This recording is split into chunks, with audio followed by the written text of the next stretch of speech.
Well, welcome everyone. We are here for the France Montpellier Fall Semester Program orientation, or sorry, not orientation, info session. Sorry, already thinking ahead. And so with that, we'll go ahead and get started. Um, just to give you a quick overview of what we will be talking about today. We'll do a quick welcome and introductions, and then we'll do an overview of the program, as well as some of the logistics, including costs and the application process. And then we'll talk about what next steps look like in that process and answer any questions you have. So without further ado, we'll go right ahead and introduce ourselves. So my name is Sarah Ackerts. I am CGE Program Manager here at St. Ben St. John's. I work in the Center for Global Education, and I've been here since 2023. And I not only manage this program, but I also serve as the virtual mentor. So I'll talk about that in a little bit, but on this program, you take a 1-credit course with your cohort in France, and that would be with me. And so you would still have that connection to St. Vincent St. John's while you are a little bit about me. I have a BA in dance and French, so I studied abroad in Paris, France myself. And so I'm really passionate about this program and just really love getting to work with students going to France.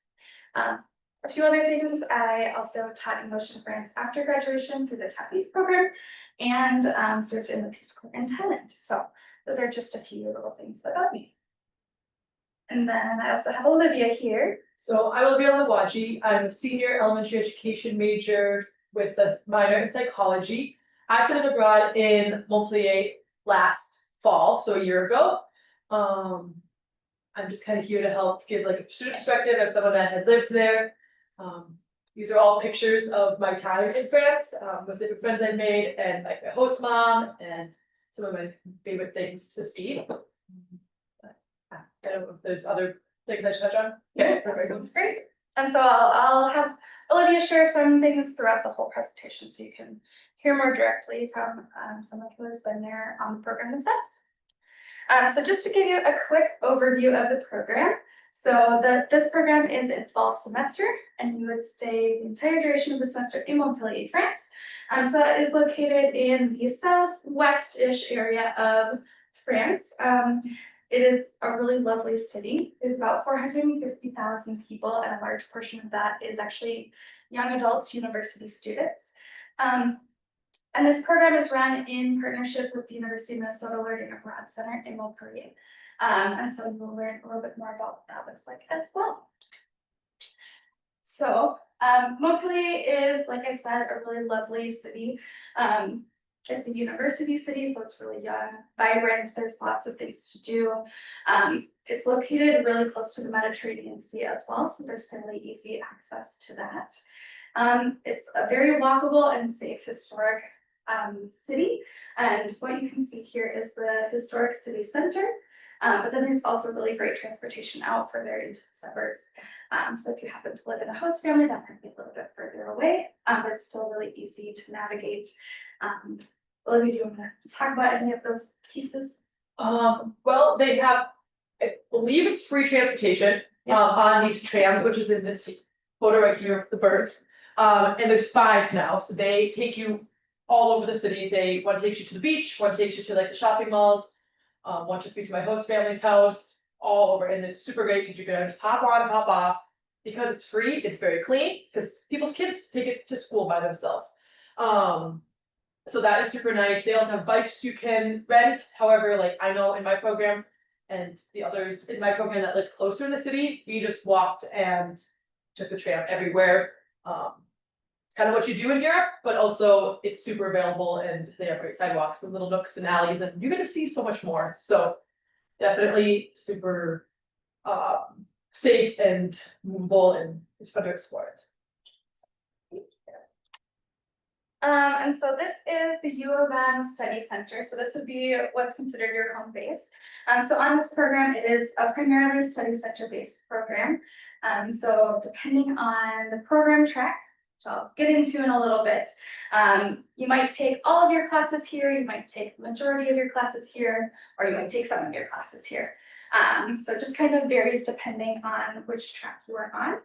But at the study center, there are classrooms, there's a really lovely kitchen, student spaces just for kind of hanging out and relaxing. This is also where the on-site staff offices are, and we do have Wi-Fi throughout the entire location. So it's really awesome. This just gives you kind of an idea of one of the classrooms. And I have a few more photos as well, I think of slightly different angles of some of those other spaces. So a different view of the kitchens. Here you can see students making some things. I know they had like a crepe night and a ratatouille night. And so it's just like a really lovely space. Anything else to add? Really the highlight is this water fountain, right? It gives you cold water. It was actually like imported from the US, but it's really great because you can keep your food and everything in the refrigerator there, and also like you can label it, they have bins and everything, which is super nice, just to be able to have those snacks that you might remind you of home, or just a little snack in between classes. And then another highlight is this study room lounge was always full. People loved to hang out in there, and I particularly like to sit in there and just like talk to the other people on my program. I think you'll mention it, but it's from a whole bunch of different schools, so you get to kind of learn about the United States and also learn about France while you're there. And so it was really fun to just like connect and find similarities and things like that with our programs. So that room is one of my favorites. Yeah, absolutely. So great point, Olivia. So on this program at the study center, you would be taking classes with not only your CSB and SJU cohort, but also with other US students. And if you were to take any courses at the local university, so if you have a high enough level of French, that would be with either with other international students or with local French students, and potentially some of your classmates, US classmates as well. So diving kind of right into the academic program. So on this program, students take 16 to 18 credits total. There are a couple of required courses. So there is that 1 credit virtual global reflections course I talked about. So you take that with me. We started in the spring. It includes part of that pre-departure orientation process, and then throughout the entire duration of your semester abroad. And then in addition to that, there's also, all students need to take 1 French class while you are on site. And that would be at whatever language level that you're at. So they have courses all the way from absolute beginner to advanced. So there's no kind of language or prereq that you need to have in order to go on the program. You do need to take a course while you are there. And then in addition to that, each of the program tracks has 1 to 2 additional required courses. And I will show you those tracks in just a second. So those would be kind of your core required courses. And then the rest of your courses would be selected from elective options, either at the program center in English or French, or at the local university if you have a high enough level of French for that. And so these are the different program tracks that you can select. So like I said, your academic program is kind of shaped by the one that you choose, but there's a little bit of a something for everyone. So the first one is the language, French language and culture. And so that can be anywhere from beginning to advanced levels. And so that looks a little bit different depending on how much French experience you have. And then there's also the youth development and psychology track and the education in France track. And so those have specific courses geared towards teaching you about youth development and psychology or education in France. And Olivia, I think we can talk a little bit about the youth development and psychology track. Yeah, so that was the track. Well, I said I'm going to France on the education track, but it didn't work out. So I did the youth development and psychology track, which was great. I added a psychology minor onto it with it, but that one is fully at the study Center. Yes. And so I spent my whole day there, which was great because I got to know the staff there and everything. But I just took a variety of psychology classes. They had like four or five to choose from, maybe 6. But like adolescent psych, I can't think of child development psych kind of thing. So a whole bunch of different options. But I found really helpful connecting to my education, but also just kind of in life. I want to be a coach and work with children, so that all kind of connects. I'm trying to think, all my classes were in English, but with professors actually from kind of all over the world. I had a professor from Italy, a professor from France, professor from Haiti. So it kind of just depends on the class, but they were all in English, which was really great. The classes are 3 hours long. Don't panic though, because it really actually is really fast. Usually they give you a break in the middle, and it only happens, you only have them once a week. So you really get to know your professors and the students in the classes. I had in all of my classes basically. I varied it a little bit, but it was a really good track. I can't say too much. I don't have anything bad to say about it. And so just to give you kind of an idea of some of the classes that are offered in both English and in French on the program, just have this list up here.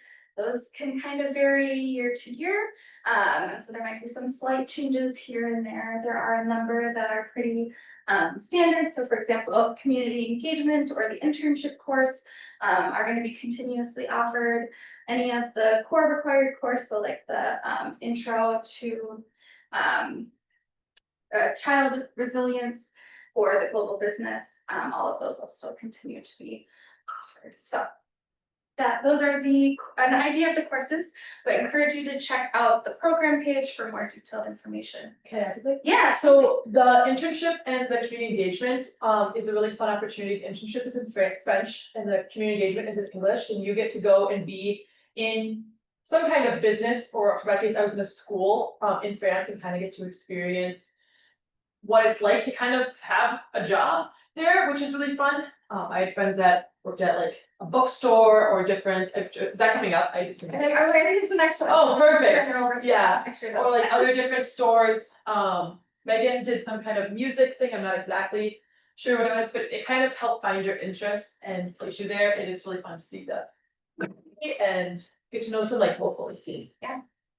You took it all right. So I didn't know. No, it's perfect. I appreciate it. So like Olivia said, these are opportunities where you can actually get out into the local community to do some hands-on learning. And so just want to highlight the community engagement and the internship courses. So you would take the course as a class, and so you would meet and still like debrief and talk about your experiences, but then also have the opportunities to go out into the community and do the actual learning there. So great. All right, so jumping right along to housing. So on this program, you do have two different housing options. The first is a homestay. And so this would be where you would live with a local host family. If you choose this option, 2 meals a day are included during the week, and then you have all 3 meals included on the weekend as part of your program fee. So you would only be responsible for paying for your lunches out of pocket. So that is a really great bonus for this housing option. You also have access to laundry in your host family. And then these are typically located a little bit further outside of the city center. So you'll have more of a commute to get in. But like Olivia said, there is a really nice transportation system. So it makes it pretty easy to do. And then homestays are a great opportunity for students who really want to immerse in the local culture, improve their French language skills, and just really get that kind of immersion experience while abroad. And Olivia, I know you stayed in a host family. I did, actually. This isn't me, but this is my host parents, Marie Claire and Philippe. And it was great. I lived with another student. She actually ended up being from St. John's, but that's not typical. And it was really fun to just like, we met their family and the kids would come and play. Marie Claire would make us traditional like French food, so I didn't have to cook, and I got to also experience the culture that way. I had free lingerie and they had a pool, so like it's really just fun to kind of feel like you're living in France. They take you in as like a kid, as one of their kids, and all the host families are familiar with the program, with the United States in a little bit, so like they understand like what it's like to kind of be abroad and away from your family and stuff, so they're really great in supporting in that way. Actually, this is a picture of my backyard too. I think so. Yeah, it was really fun. A great way to again like really immerse yourself into that culture. I did have a little bit longer commute, but I just studied on the tram. I got on, sat down and studied away, and so that helped, just kill some time, but also do well in my classes. So the second option that you have for this program is to live in a shared apartment. So this would be shared with 1 to 2, typically 1 to 2 other students who are also on the UofM Montpellier program. And so you can see some images of what that would look like. It kind of varies, as you might expect. There's not a lot of like standardized apartments. In France, they all are a little bit unique and different. But oftentimes what would happen is you would share an apartment with 1 to 2 other folks, and then with shared common spaces, and then you may have your own bedroom, but oftentimes you would actually also share the bedroom with another student, as you can see here. So that is kind of the housing setup. And so on this, with this option, students would be responsible for buying and preparing all of your own meals. So that would be an additional out-of-pocket expense to consider if you were looking at this option. Students also pay a $500 deposit and utilities fee, just to kind of have that security deposit. And then, but you also have access to laundry right in your building. And then these are typically located right in the center of town. So that is a perk of these, is that you're much closer to the program center, you're much closer to kind of that historic city center. So that is what that housing option looks like. And for either option, you can put in a roommate request. Now with this program, there's not always space for 2 students in a homestay, for example. A lot of the homestays only have 1 space for 1 student, and sometimes they might match you with another student from a different university on the program. So just something to be aware of as you're looking at that. Kind of talked about this a little bit already, but meals while you are there and what is included in your program fee is dependent on the housing option you choose. So like I said, if you do homestay, you get a lot of meals included already. And if you do the shared apartment, you would be responsible for preparing and eating on your own meal. But there are also a lot of boulangeries, grocery stores, cafes, restaurants, and things where you can go out and buy things prepared or purchase your own groceries.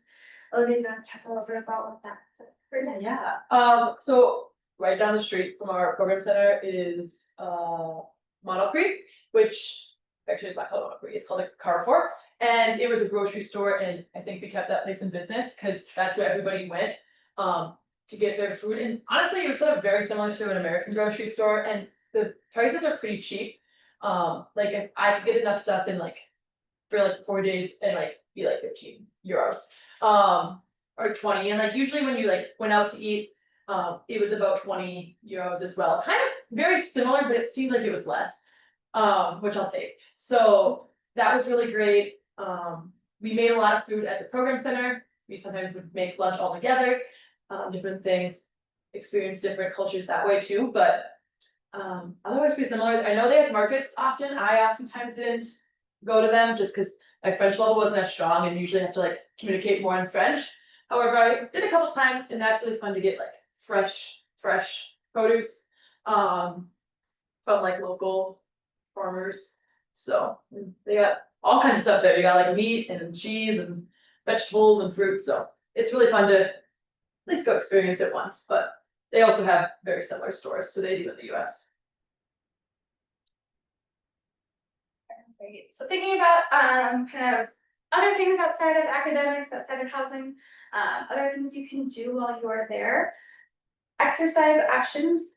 Like Olivia said, you're going to move a lot, probably lots of walking, do some biking, but there are also some fitness spaces, so gyms that you can sign up for, and other like fitness classes. So there are opportunities. Like I said, it's a fairly large metropolitan area, so there's probably something for everyone there. I think I've heard about students doing rock climbing while they were there, bouldering. So there's a little bit of everything. So yeah, it's a really young city, so they have a lot of that kind of stuff, a lot of fun ways to like get exercise. All right, so on this program, there are a number of group excursions that are included in the program fee. And so there's typically 2 to 3 day-long excursions. They try to schedule it so you have something to do almost every month that you are there. And then you also have a longer weekend excursion, which is like a medieval castles. I'll let Olivia talk about that one. But do you want to tell us a little bit about the excursions that you went on?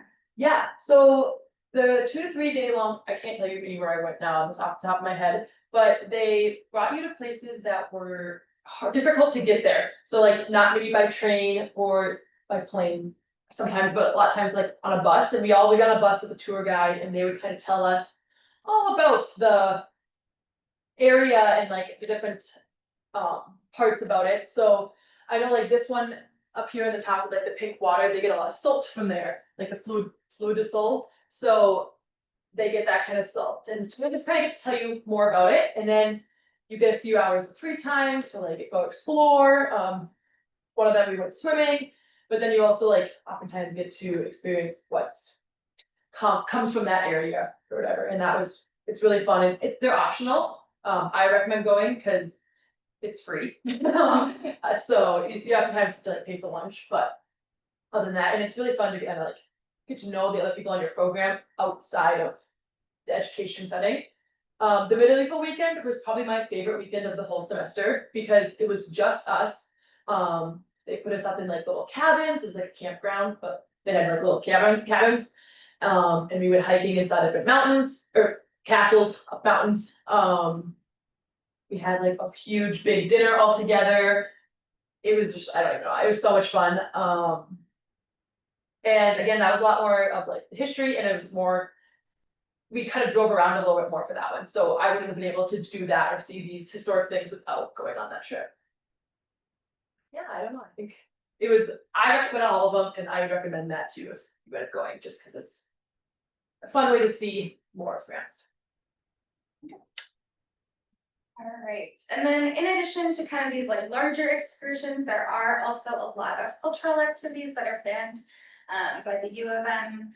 In particular, they have local French student assistants who help kind of man the center in the evenings, but then they also plan optional activities that students can join. So you can see some ideas of what that might be is like a crepe making night. They might take you out to the local opera house and do a tour.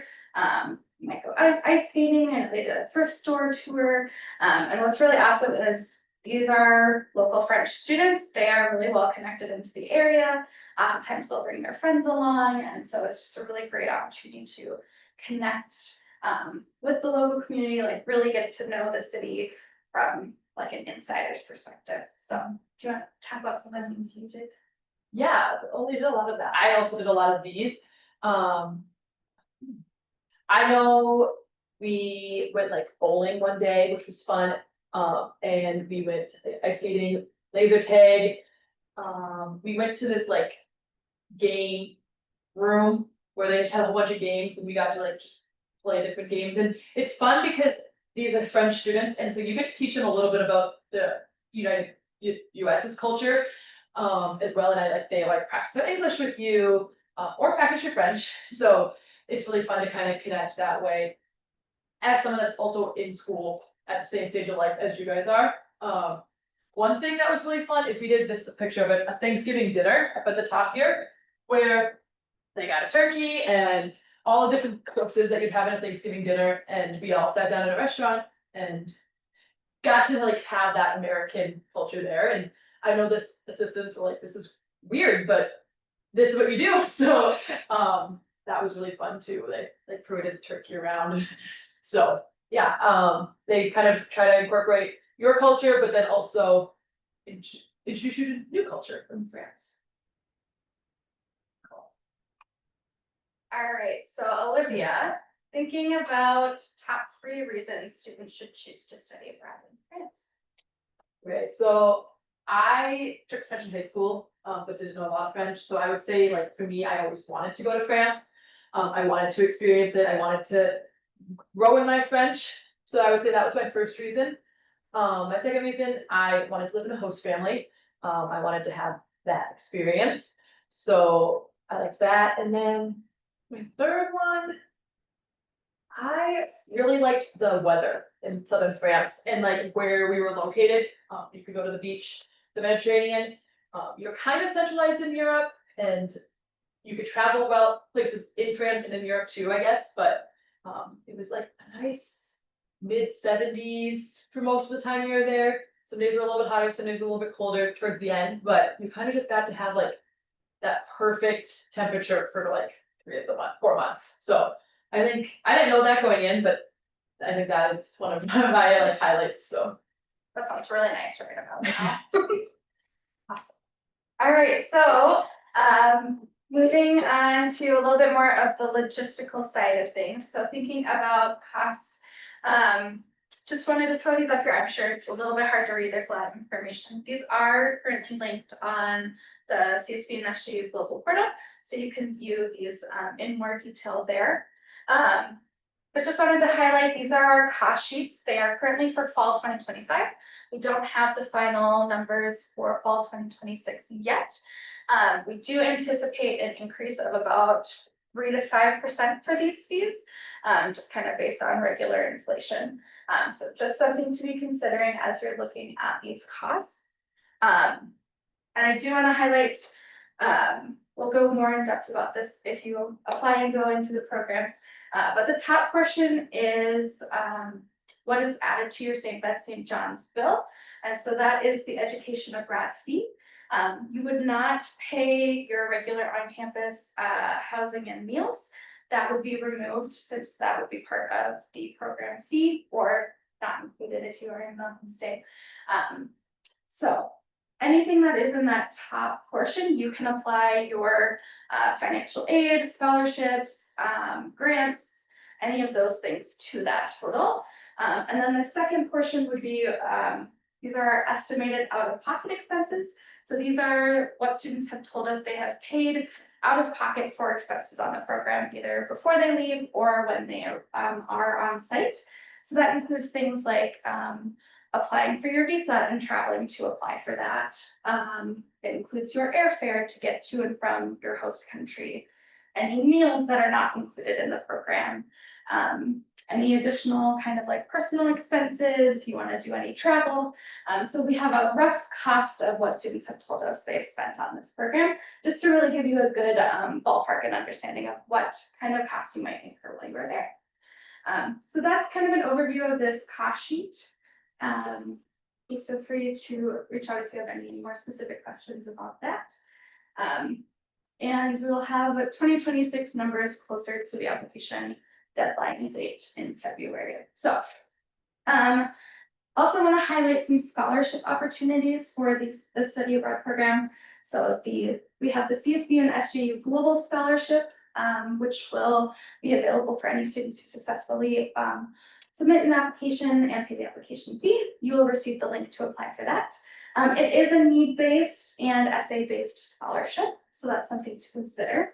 And then the pool for that kind of varies year to year, so we don't know exactly how much that will be. And unfortunately, we are not able to give a scholarship to everyone who applies. So just something to be thinking about.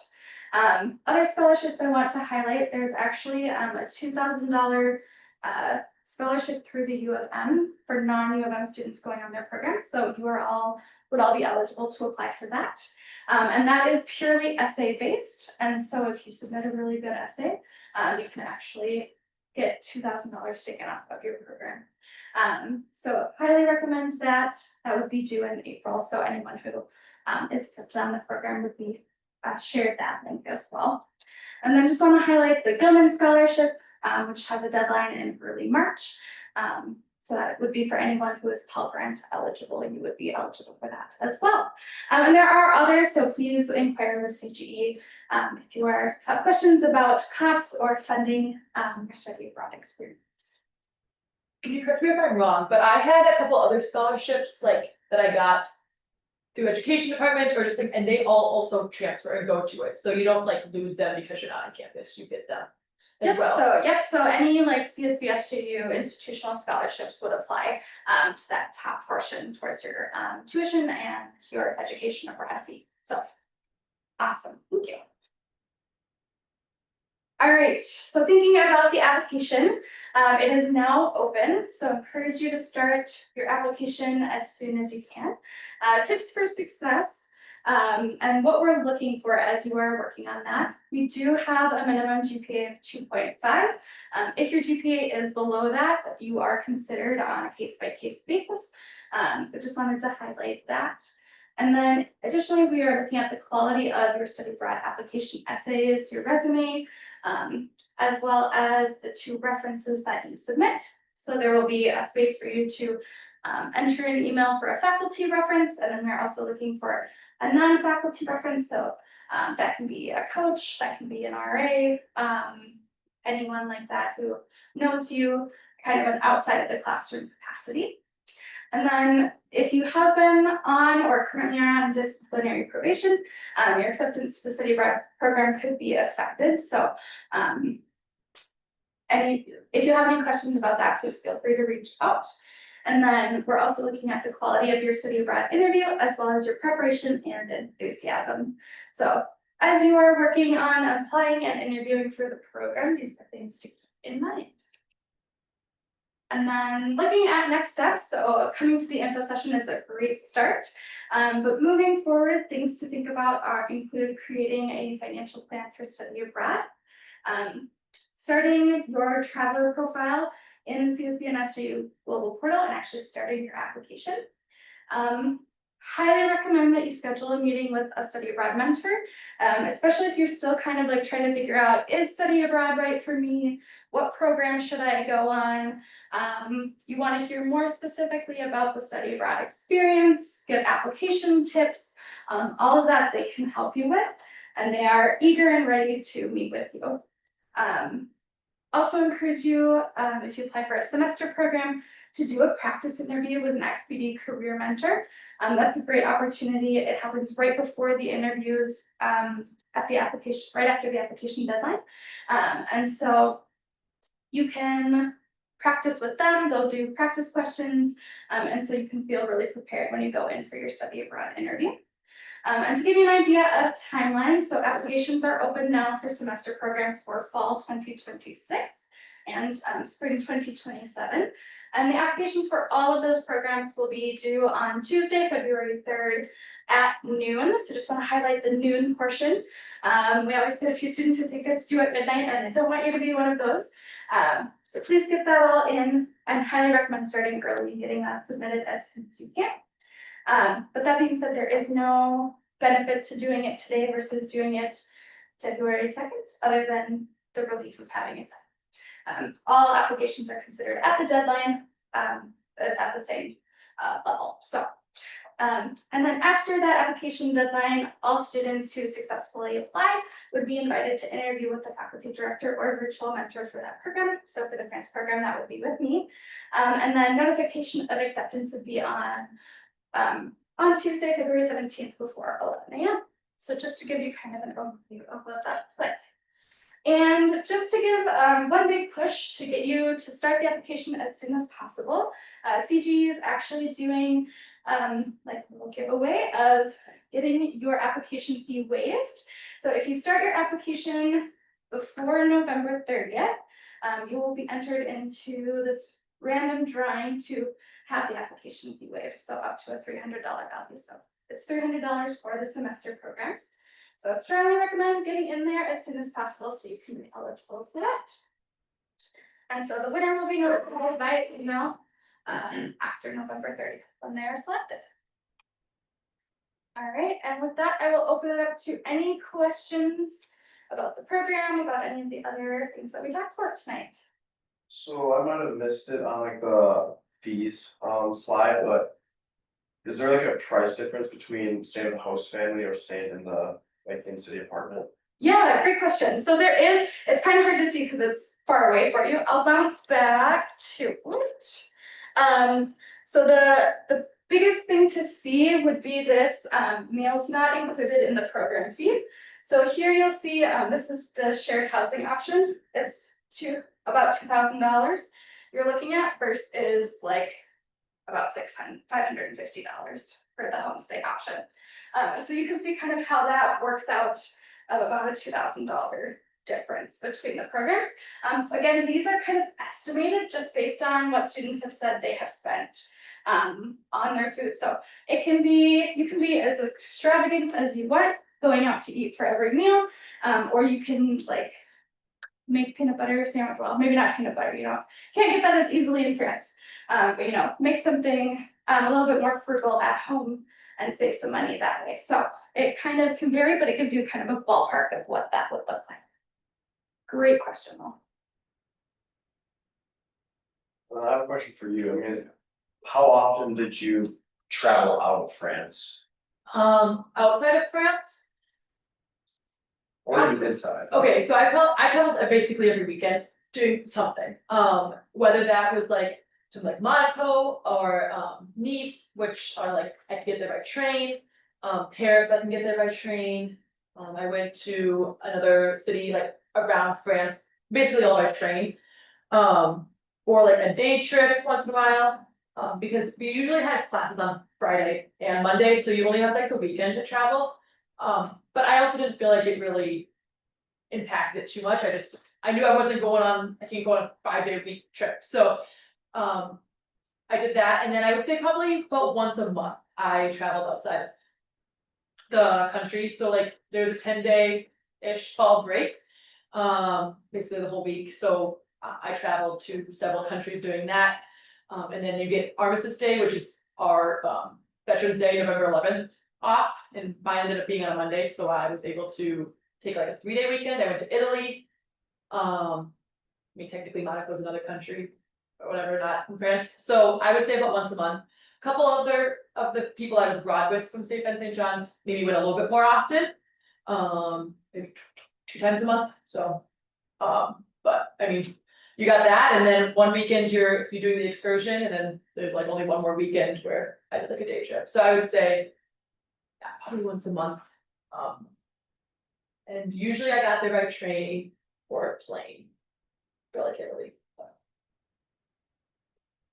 Does that answer your question? Yeah, I guess something. Yeah, the airport, I will say, I feel like trains tend to be the Yeah. best option for getting around, especially on those tighter weekends. Yeah. There are flights out of Montpellier, so you can get further abroad. But it can be, the schedule is, it's not a huge airport, so depending on the schedule, it can be a little bit. My roommate that I lived with, she went to London for a weekend, and she like was able to fly to Montpellier, but like most people fly out of Marseille, which is like an hour-ish, hour and a half train ride. But like for me to get to Italy, I had to go there to Marseille, and then to Barcelona, and then to Italy, and on the way back, we took a different route. So, a lot of connections, but if you really want to do it, you can make it work. And the people at the program center, like one of them loves to plan trips, so she will like help you plan everything. Otherwise, like for fall break, I did everything out of Paris, just because it's easier. So I traveled up there and then went to Germany and Belgium from there. So. Other questions? That's all I have. Great. All right, with that, we'll wrap this info session up, but if you have any specific questions that you want to ask Olivia or I after, feel free to find us. Thank you.